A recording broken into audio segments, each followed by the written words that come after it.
Bueno, la idea hoy es trabajar el texto de Nancy Fraser al principio y en la segunda parte de la clase meternos con el de Carol Pateman. No sé si tuvieron oportunidad de leer los textos, pudieron empezar las lecturas. Yo los estuve viendo, no los leí en profundidad, pero sí vi de qué tratan y los principales temas. Ok, perfecto. Bueno, el de Pateman es un poco complejo, porque en realidad ella está dialogando con distintas vertientes del feminismo y a su vez está haciendo una relectura de el liberalismo clásico, que es diferente de la que nosotros estamos habituados a hacer, porque va, a medida que va haciendo la lectura, va haciendo la deconstrucción, entonces por ahí medio que marea. Así que a ella le vamos a dedicar la segunda parte de la clase. El texto de Nancy Fraser es bastante más sencillo. La temática central del texto es la justicia social. Lo que tiene de interesante en su propuesta de categorías bidimensionales es que analiza en profundidad la categoría de género, ¿no? Que es lo que nos permite a nosotros poder repensar a su vez toda la teoría política que hemos estado trabajando durante estos años, ¿no?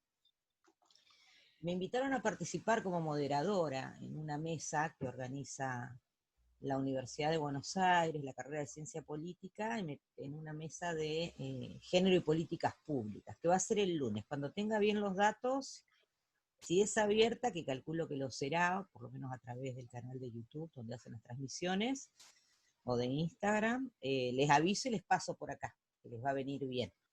Hay, creo que son 4 las ponencias que han presentado. Hoy me mandaron el detalle, tengo que leerlas para poder moderar y presentar. Pero bueno, nada, me sorprendió gratamente María Inés Tula convocándome y bueno, por supuesto que le dije que sí. Así que bueno, es una experiencia nueva, también en este entorno, ¿no? Obviamente. Así que bueno, ahí estaremos hablando de género, repasando precisamente estas categorías, ¿no? Y viendo cómo investigadoras, no solamente de la UBA, hay una ponencia, creo que es de una compañera extranjera, cómo las investigadoras ponen en juego todo este pensamiento crítico con enfoque de género a la hora de sus producciones científicas, ¿no? Es interesante. Y la mirada que se tiene en relación a las políticas públicas. Bueno, vamos a lo nuestro. Nancy Fraser, entonces. Básicamente Nancy Fraser habla de analizar en 3 dimensiones la cuestión de la justicia social, ¿no? Desde el punto de vista de la distribución de los recursos, que ella va a llamar la distribución, el problema de la mala distribución, ¿no? El reconocimiento, que tiene que ver básicamente con el no reconocimiento de las identidades que empieza a aparecer en los feminismos de la década del 60 y el 70, y la cuestión de la representación. ¿Qué pasa con la representación paritaria, que en realidad es la propuesta que ella hace, ¿no? La paridad de la representación.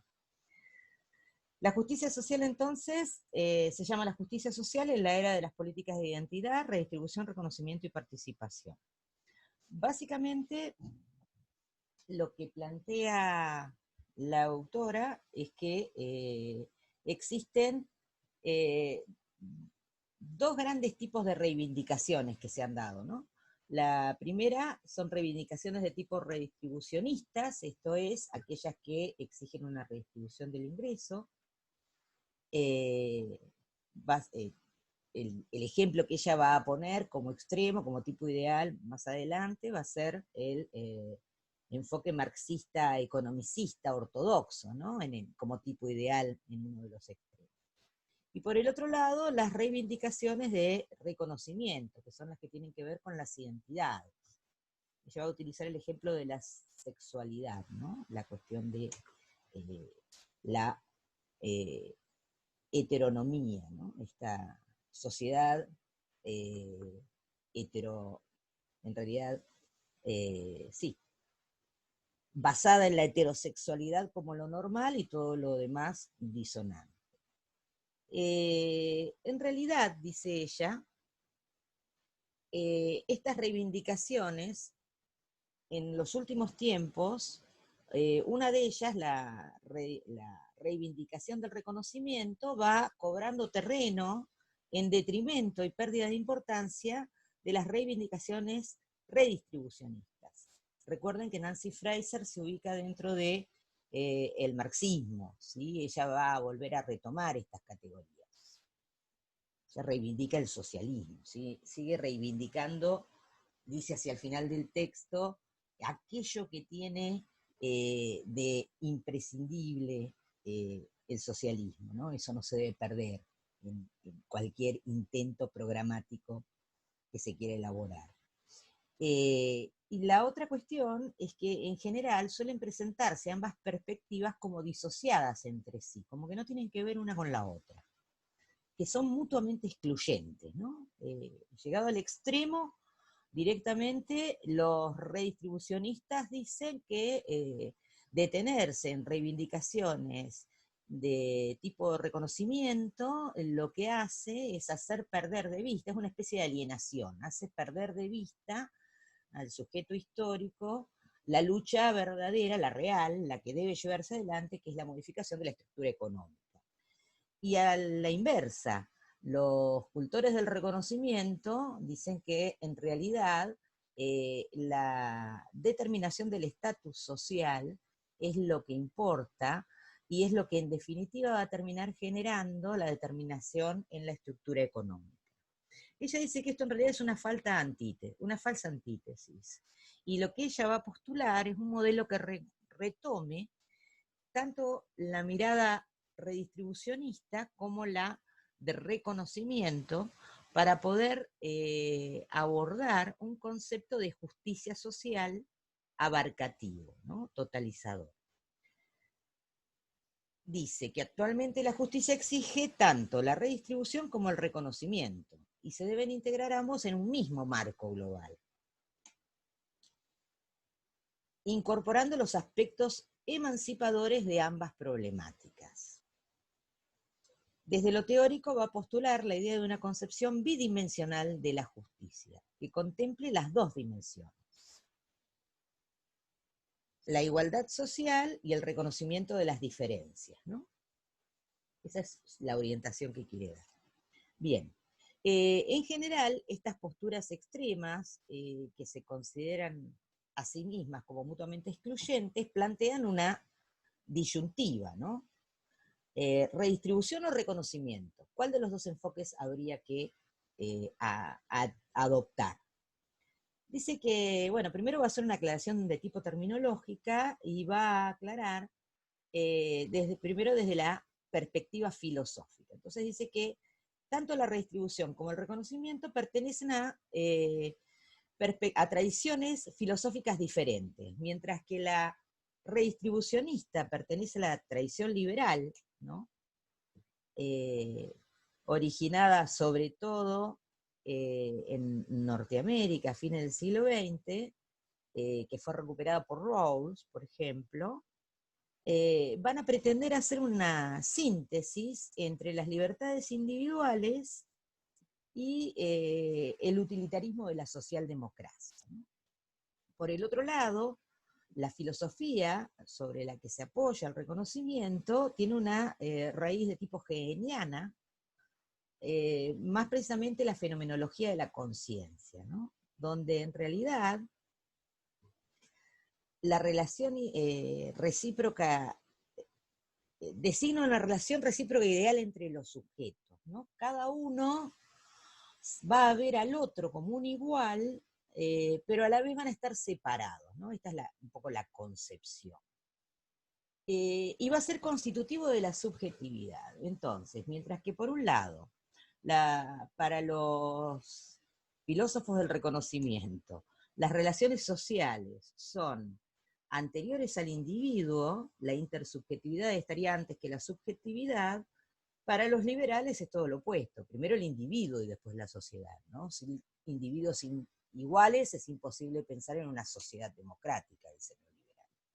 Entonces, en realidad estarían enfrentados unos con otros. Sin embargo, dice, en realidad, esta extraña pareja de filosofías no necesariamente es excluyente. Se pueden juntar y pueden formularse tal que eludan las críticas que se les hacen, ¿sí? Ella de todas maneras no se va a detener en el análisis desde lo filosófico, sino que directamente se va a centrar en la referencia política, ¿no? Como referencias políticas, dice, son constelaciones ideales y típicas de las reivindicaciones que se discuten en las esferas públicas. En realidad, tienen que ver con una referencia que va a tener el movimiento social o el grupo que esté haciendo la reivindicación, que lo va a tener absolutamente internalizado. A eso se va a abocar, a analizar, no al el marco filosófico. Dice que ambas se refieren a paradigmas populares que informan la justicia, el concepto que informa las luchas de la sociedad civil. Entonces, en lugar de trabajar con los paradigmas filosóficos, se va a centrar en lo que ella llama paradigmas populares. En el punto de una anatomía de una falta antítesis, ella lo que dice es que en realidad las políticas de la redistribución suelen equipararse a políticas de clase. En tanto, las políticas del reconocimiento se equiparan a políticas de identidad. Esto es lo que ocurre con los movimientos sociales concretos, cuando uno los analiza en la esfera pública. Sin embargo, acá hay una mala interpretación, dice ella, porque no todas las reivindicaciones, de hecho va a decir, no hay reivindicaciones que sean solamente redistribucionistas, ni reivindicaciones que sean solamente de reconocimiento. En la práctica, con lo que nos encontramos es con una pluralidad de tipos diferentes de reivindicaciones. Es prácticamente imposible encontrar este tipo de reivindicaciones en estado puro, ¿no?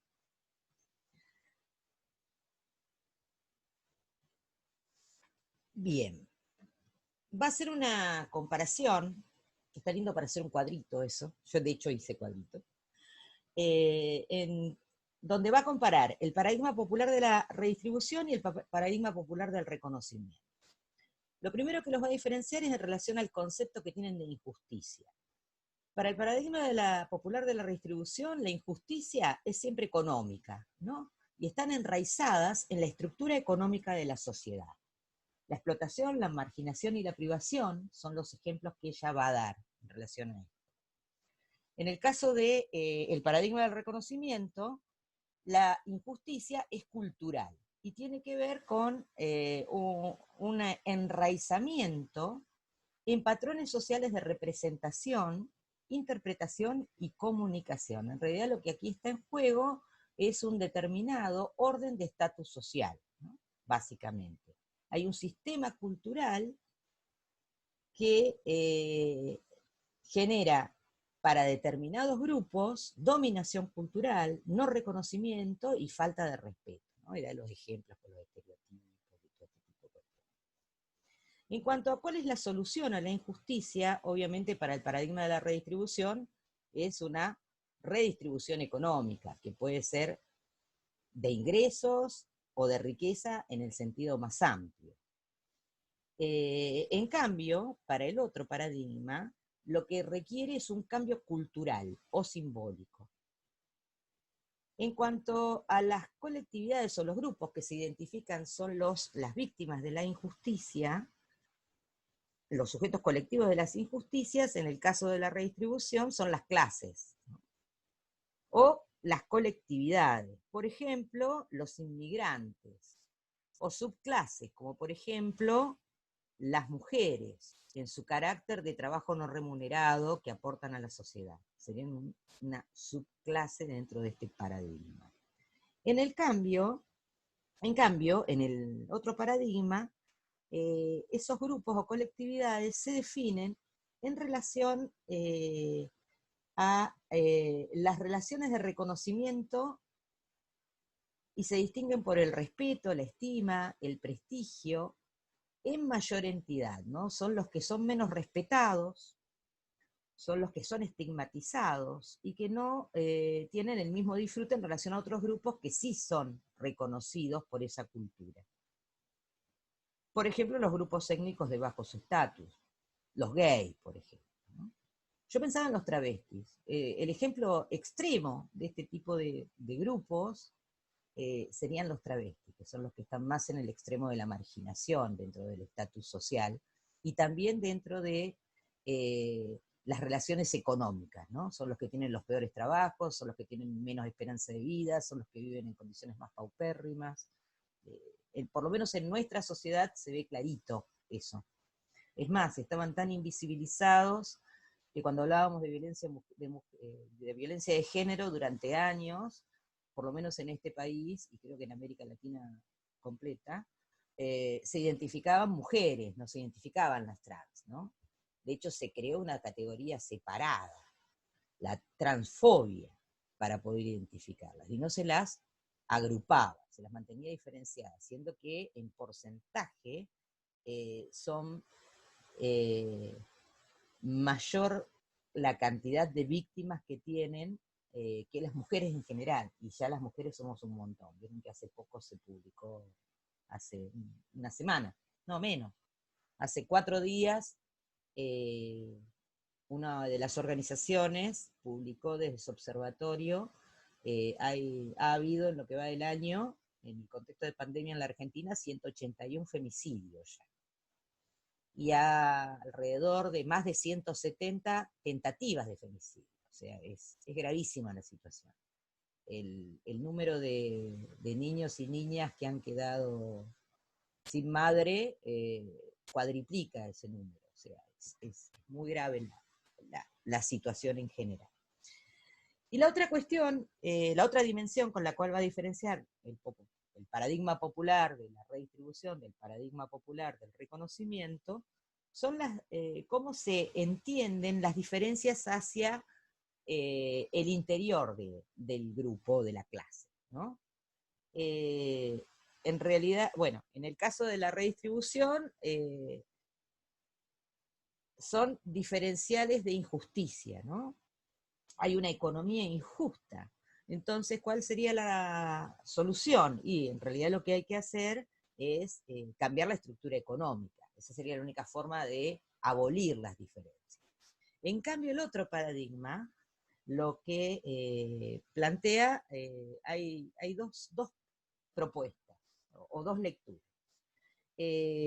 Las diferencias de grupo tienen que ver con las variaciones culturales, que en realidad son bien vistas, no son mal vistas, y son preexistentes, dice uno de los grupos, ¿no? Hay que celebrar la diferencia, hay que respetarla, justamente lo opuesto que dice el otro. Y la segunda versión del reconocimiento plantea que las diferencias de grupo no existen antes de la conformación social.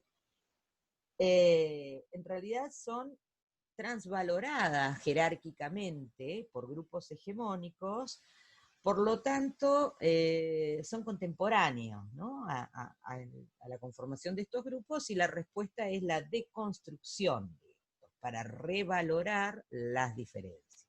Entonces, por un lado, hay que abolir las diferencias, igualitarismo económico; por el otro, hay que celebrar las diferencias, o en la otra versión hay que operar una deconstrucción para revalorar las diferencias. ¿Se entendió? Bien. Ambas alternativas se presentarían como mutuamente excluyentes. En los extremos, dice Nancy Fraser, podemos imaginar dos tipos ideales. De un lado va a colocar el marxismo economicista ortodoxo, ¿no?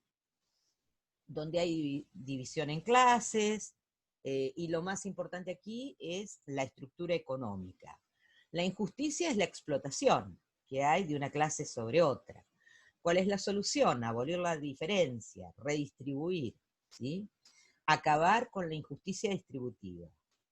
Por el otro extremo, hay pone el ejemplo de la diferenciación sexual, ¿no? Esta concepción en realidad está centrada en el estatus, ¿no? Lo que ella dice es que hay reconocimientos erróneos en realidad. Hay patrones institucionales de valor cultural que implican que todo lo que sea heterosexual es natural y normativo. En tanto, lo que no lo sea debe ser entendido como perverso y despreciable, ¿no? Esto lo que hace es generar una serie de patrones heteronormativos de valor que van a implicar la subordinación de estatus de grupos dentro de la sociedad. Todo lo que no entra dentro de la heteronorma es visto como, es mal visto en realidad, ¿no? Entonces lo que se configura es una injusticia del reconocimiento erróneo, dice ella. ¿Cuál es la solución? Obviamente la solución es lograr el reconocimiento de todos los grupos, aceptando la existencia de las diferencias. Sin embargo, si nos alejamos de los extremos, aparecen una serie de reivindicaciones que trascienden a estas dos miradas y que se encontrarían, que configurarían en realidad formas híbridas donde se van a combinar las características de los explotados con las de la sexualidad despreciada. A partir de ahí, ella comienza a hablar de la necesidad de adoptar dimensiones bidimensionales y va a identificar grupos bidimensionales subordinados. Esto es, estas divisiones están organizadas tanto en la estructura económica como en el orden social de estatus. El ejemplo que va a utilizar va a ser el género. Ella dice, el género es una diferencia social bidimensional. Requiere de ambas perspectivas, de ambos paradigmas para poder comprenderlo, porque no se puede comprender utilizando uno u otro. Por ejemplo, desde la mirada distributiva, el principio organizador básico de la estructura social capitalista es la división del trabajo en productivo y reproductivo, por ejemplo, ¿no? El trabajo productivo, realizado mayoritariamente por hombres, que es absolutamente valorado, y por el otro lado, el trabajo reproductivo, que es el realizado mayoritariamente por mujeres, que es absolutamente subvalorado. Después con Pateman vamos a ver por qué esto es así. Vamos a ir a las raíces filosóficas, políticas de esta desvalorización o revalorización. Pero lo que ella no quiere mostrar, en realidad, Fraser aquí, es que si uno analiza desde el punto de vista distribucionista a la sociedad, se encuentra con esto. Hay una división del trabajo en productivo y reproductivo, y también a su vez, dentro del propio trabajo reproductivo, podemos diferenciar el trabajo de las mujeres como un trabajo subvalorado en relación al trabajo productivo de los hombres. A igual puesto de trabajo, los hombres ganan más que las mujeres. En igual carrera profesional, los hombres llegan más alto que las mujeres, etcétera, etcétera. El resultado, entonces, es una estructura económica, dicen ellos, que genera formas de injusticia distributiva, que son específicas de género. ¿Cuál es el remedio? Obviamente, abolir la división del trabajo por géneros. Pero el trabajo no es solamente diferencia de clase, dice Fraser. Para poder entender el trabajo, también hay que, el género no es solamente diferencia de clase. Para poder comprender al género, también hay que analizarlo desde el punto de vista de las diferencias de estatus que supone. El género es entonces también una diferencia de estatus. Ella va a poner como ejemplo, va a traer la idea de androcentrismo, ¿no? Esta concepción social que coloca en el centro, este patrón cultural que coloca en el centro de todo la masculinidad. Los rasgos de masculinidad son los bien vistos y todo lo que es femenino tiende a ser desvalorizado. Esto era muy común en la generación de mis padres, empezó a ser menos común en la mía, y esperemos que no sea común en la de ustedes. Habrá que verlo. Pero esto era muy marcado antes, ¿no? Esto de el culto al macho, si se quiere. Esto va a implicar, una cosa que dice que me pareció interesante, es lo arraigado que está este androcentrismo, tanto en el ámbito del derecho, sobre todo en el derecho de familia, como en las organizaciones políticas, o en la política en general, y en los ámbitos profesionales. Esto va a generar tramas específicas de subordinaciones de estatus. De ahí que las mujeres estemos culturalmente subordinadas a los hombres. Obviamente esto se va a manifestar a partir de los estereotipos de género y también a través de diferentes formas de violencia. Hoy en día tenemos bastante más claras, a partir de toda el avance de las ideas de los movimientos feministas, de la crítica que se ha hecho a todas estas cuestiones de micromachismos, y podemos identificarlos, no es tan difícil. A partir de aquí entonces aparece una especie de reconocimiento erróneo, en donde se ve a las mujeres en situación de subordinación con respecto al hombre, y se pone en cuestión la situación de igualdad de géneros. ¿Qué deberíamos hacer? Y por supuesto, cambiar el orden de estatus de género, ¿no? Que es lo que el gran planteo de la reivindicación feminista. Y reconstruir las relaciones de reconocimiento. Ahora bien, es necesario, dice ella, para poder analizar estas categorías bidimensionales, combinar tanto el estatus como la clase social, para poder comprender qué es el género. La injusticia de género solo puede remediarse, dice, mediante un enfoque que englobe tanto la política de redistribución como la política de reconocimiento. O sea, en criollo, enaltecer a la mujer, colocarla en una posición de estatus en igualdad con los hombres, desde el punto de vista cultural o formal, pero a la vez seguir sometiendo a las mujeres desde el punto de vista económico al mismo trabajo reproductivo, lo único que logró fue generar una doble actividad en las mujeres. Las mujeres nos liberamos, pudimos salir a hacer trabajo productivo, pero resulta que volvemos a la casa y a las 8 horas de laburo le agregamos las 4 horas que nos lleva toda la tarea de cuidado, por ejemplo. Esto fue lo que nos pasó, por eso se habla de doble jornada de trabajo en el caso de las mujeres. Estas son las cuestiones que empiezan a tratar de diferenciarse, ¿sí? La bidimensionalidad, además, dice Fraser, no es una cuestión excepcional, está empezando a ser la norma, porque la complejidad de las sociedades modernas, contemporáneas, hace que esto sea así. Como otro, lo que va a hacer después es va a analizar la categoría de raza y va a mostrar que cuando analizamos el racismo, ocurre algo semejante a lo que ocurre con la categoría de género. Podemos explicarlo desde el punto de vista redistribucionista. Y también lo podemos explicar desde el punto de vista del reconocimiento. Pero para poder comprenderlo realmente como fenómeno, requerimos de las dos miradas. Ninguna de las dos por sí sola logra explicarlo.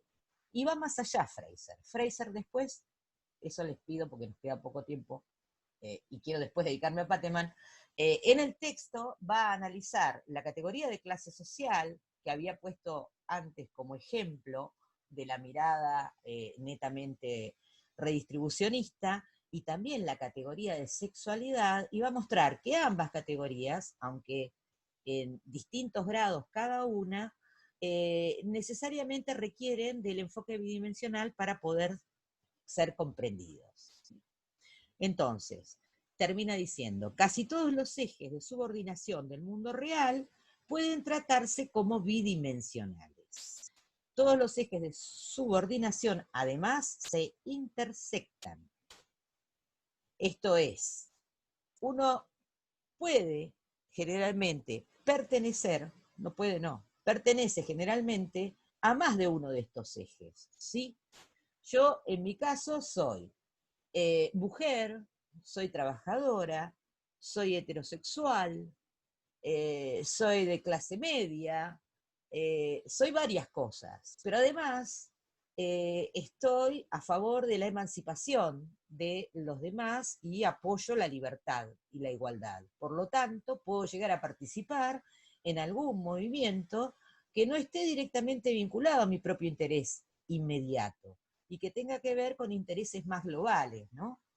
En este sentido, lo que está mostrando, perdón, ahí está Patricia, lo que nos está mostrando es la complejidad y la necesidad, sí o sí, de recurrir al enfoque bidimensional. Hola Patricia, nos quedan 6 minutos y medio. Trabajamos Fraser, pero bueno, después lo mirás, y ahora en la parte siguiente, a las 7, vamos a empezar a trabajar Patman. Bien. ¿Cuál es el objetivo que ella plantea? Bueno, en realidad lo que debemos hacer es elaborar un enfoque que integre y englobe ambas dimensiones de la justicia social, tanto la del reconocimiento como la de la redistribución.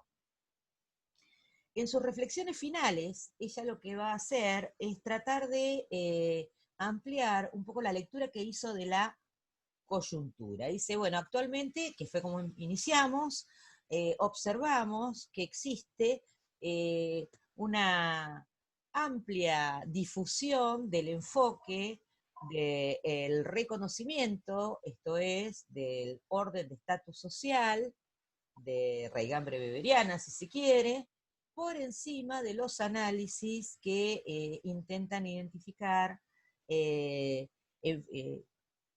la redistribución como la principal característica de la justicia. Es más, estos enfoques que muestran la injusticia redistributiva están tendiendo a ser como olvidados. Bueno, ella no está de acuerdo con esto, por eso la importancia de incluir ambas dimensiones. Habla de una proliferación de luchas por el reconocimiento, ¿no? Uno ve en los movimientos sociales más que nada esto y se abandona esa otra lucha redistributiva, ¿no? Lo que ha ocurrido, dice ella, es que en realidad el paradigma distributivo de posguerra es como que ha entrado en crisis, ¿sí? Y esto tiene que ver con la emergencia básicamente de 3 cuestiones: el postfordismo, el postcomunismo y la globalización. Esos serían básicamente los diferentes desarrollos que han llevado a este escenario, dice ella. Eso sería lo que explicaría este cambio. Para ella nos encontramos ante una nueva constelación de cultura política y una oportunidad, como pocas, de poder generar un diálogo que permita trabajar en la construcción de una justicia para todos, sin dejar a nadie de lado. Marca 3 tendencias políticas que ella además identifica en este contexto como graves o peligrosas. A uno lo llama el problema de la reificación, básicamente en este contexto de la migración y la globalización de los movimientos sociales. Esto es, que en la lucha por la reivindicación de una determinada identidad, terminemos reificando esa identidad en detrimento de la emancipación humana, si se quiere. Esto es, promovamos separatismos cuando no es necesario hacer esto, ¿no? Que es un poco lo que uno, si mira Europa, ve esto. Puede ser la contracara, este es un peligro. El otro es el problema del desplazamiento, dice ella. Esto tiene que ver con que hay una aceleración de la globalización económica que hace que las desigualdades sean cada vez más grandes. más graves. Y sin embargo, con estas reivindicaciones del reconocimiento tienden a dejarse de lado. O sea, no debemos olvidar que el sistema capitalista mundial lo que provoca actualmente son grandes sectores excluidos y en situaciones de vida inhumanas. Esto también hay que reivindicarlo. Por eso habla del desplazamiento, se desplaza esa discusión y se deja de lado. Y finalmente, el problema del desencuadre, que tiene que ver con que este contexto de la globalización supone distintos niveles de acción de los movimientos sociales y de los grupos. Entonces uno tiene que aprender a dónde debe ir con su reivindicación, dónde plantear esta reivindicación. Si es a nivel local, si es a nivel regional, si es a nivel global, si es a nivel nacional. Su propuesta desde el punto de vista de la teoría moral en realidad es, obviamente, además de trabajar desde un modelo de reconocimiento tanto del estatus como de la concepción bidimensional de la justicia, es centrarse en el principio normativo de la paridad participativa. Lo que tenemos que lograr es que todos los grupos y los sectores estén en posibilidades paritarias de participación. Desde el punto de vista de la teoría social, hay que tratar de elaborar una idea dualista, perspectivista de la redistribución y del reconocimiento, tener esta mirada bidimensional a la hora de analizar la sociedad. Y desde el punto de vista de la teoría política, ella plantea la necesidad de llevar adelante una estrategia de reformas no reformistas, dice ella, para pensar el cambio institucional. Esto es, tenemos que intentar modificar los marcos normativos institucionalizando estas concepciones de reconocimiento y de redistribución, que no queden solamente en la teoría o en el eslogan, ¿no? Hay que trabajar en un nuevo modelo de estatus y de redistribución social. Básicamente esto es lo que plantea Fraser. A la vuelta, si quieren hacer alguna pregunta, los escucho y arrancamos con Pateman, ¿sí? Descansen sus cabezas, les dije que era agobiante. Ya volvemos. Dale. Mira. Dale. Emilio me va a hacer una pregunta seguro. ¿Qué? ¿En cuánto volvemos? ¿Nos mandás el link ahora? A las 7, ya lo pongo. Dale. Listo. Beso. ¿Quién tiene un perro? Yo, 4. 4. Ahora después cierro el micrófono en la otra.